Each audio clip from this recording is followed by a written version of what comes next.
Bom dia, na paz do Senhor Jesus Cristo.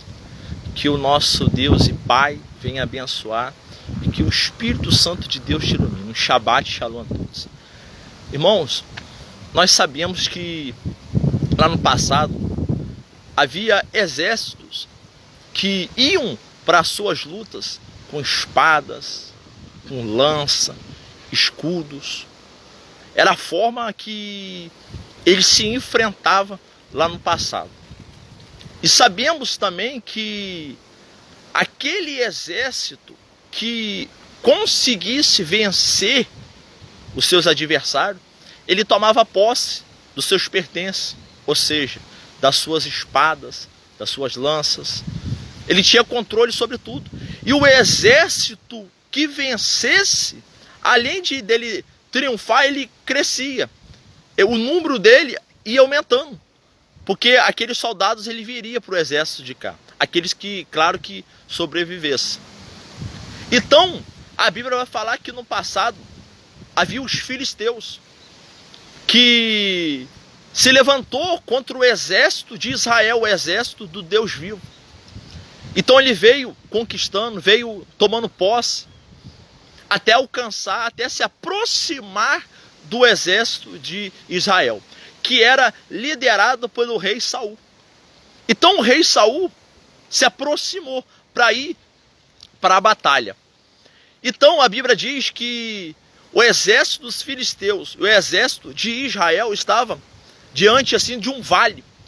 E de um lado tinha no exército dos filisteus um gigante, que a Bíblia fala que quando olhavam para aquele gigante, eles sentiam medo, eles se sentiam amedrontados. E durante 40 dias, olha só que situação, diante de dia até a noite, ele vinha e dizia: cadê o homem? Eu quero um homem para que venha lutar comigo, um homem para que venha batalhar comigo. Ou seja, aquele homem que enfrentasse ao gigante Golias, independente de quem ganhasse, se Golias vencesse, ele tomava autoridade, o seu exército tinha autoridade sobre Israel. Porém, aquele que enfrentasse a Golias também tinha autoridade, vencia, triunfava. Mas o tamanho daquele gigante dava medo. E talvez há um gigante na sua vida, que pode ser a sua vida financeira, pode ser na sua área do seu trabalho, pode ser no seu relacionamento, pode ser num vício, uma doença, que possa estar te deixando com medo. Mas eu venho te dizer aqui nesse vídeo para que você tome atitude. Toma atitude, toma coragem. Então, a Bíblia vai falar que havia um jovem chamado Davi, que ele foi até aquele local onde estava tendo aquele confronto. E quando ele chega, a Bíblia fala que lá no capítulo 1 Samuel, capítulo 17, versículo 19, eles estavam guerreando.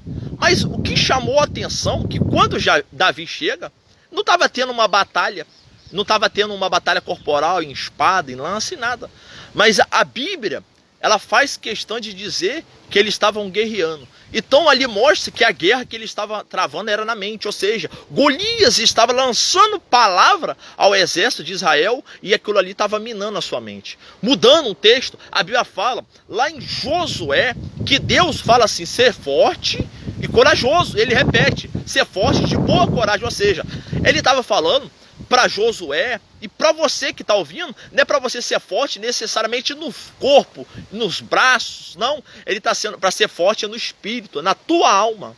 Porque o espírito controla o teu corpo, o espírito controla a tua alma. Se você viver pelo espírito, você vai sobressair, vai conseguir vencer todos os seus obstáculos. Então Davi, um jovem, quando a Bíblia diz que ele ouve o gigante falar. E ele fala também. Então a guerra estava sendo pela palavra. Talvez uma palavra que você ouviu. Talvez uma palavra que você ouve que tira você, mexe com a sua estrutura. Aí vem a ansiedade, vem a depressão. Vontade de se trancar, vontade de estar isolada, porque é uma palavra que a gente acaba ouvindo.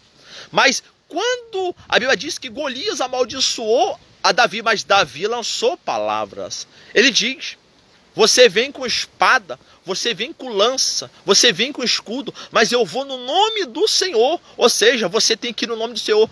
Vamos fazer uma reflexão. Olhando humanamente, aparentemente, para aquele gigante e olhando para Davi, era uma luta covarde, é uma luta desproporcional, não dava. Mas Davi diz que quem daria a vitória não seria espada nem lança, aleluias. Quem daria a vitória era o Senhor, ou seja, Deus usa as coisas frágeis, usa as coisas loucas desse mundo. Talvez você está passando por humilhação, entenda. Você não será exaltada se for humilhada. Você será exaltada se humilhar diante de Deus, é diferente. Então você toma a posse dessa palavra e toma atitude, assim como Davi. Davi era frágil. Davi, perto de Golias, era impossível dele ter aquela vitória, mas ele sabia, ele está desafiando o exército do Deus vivo. E o interessante é que Davi não fazia parte do exército ainda, mas ele já tinha o espírito, a vitória estava dentro de Davi, a vitória estava dentro dele. Então a vitória, a palavra de Deus tem que estar dentro de vós. A Bíblia diz, a minha palavra é espírito e vida. Então se a palavra de Deus estiver dentro de você, senhor, senhora, você que é jovem, você vai sair dessa vida. Talvez o gigante pode ser a cocaína. Talvez o gigante pode ser a maconha, o gigante pode ser a cachaça, o cigarro, a masturbação, a prostituição. Mas se você abrir o coração para Deus, porque nós somos morada, nós somos tabernáculos, nós somos tenda, nós somos morada, nós somos casa, nós somos templo de habitação do Espírito Santo. Então se você crê no Senhor Jesus, eu sempre falo, não é falar que crê, é renunciar, é acreditar, e se voltar e tomar posse, tomar uma atitude, o Espírito Santo é na sua vida e você vence todos os gigantes da sua vida, assim como Davi venceu. A Bíblia diz que Davi arrancou a cabeça daquele gigante, assim como ele lançou. Então você tem que lançar a palavra, eu vou sair dessa vida de prostração, eu vou sair dessa situação que eu estou agora, porque Deus é comigo, o Senhor dos exércitos, o Deus vivo é comigo. Assim como foi na vida de Davi, Deus, ele quer ser na sua vida. Ou seja, se você permitir, se você tomar posse, se você tomar atitude, Deus, ele vai fazer muitas coisas na sua vida. Que Deus abençoe. Tenha um sábado de paz em nome do Senhor Jesus.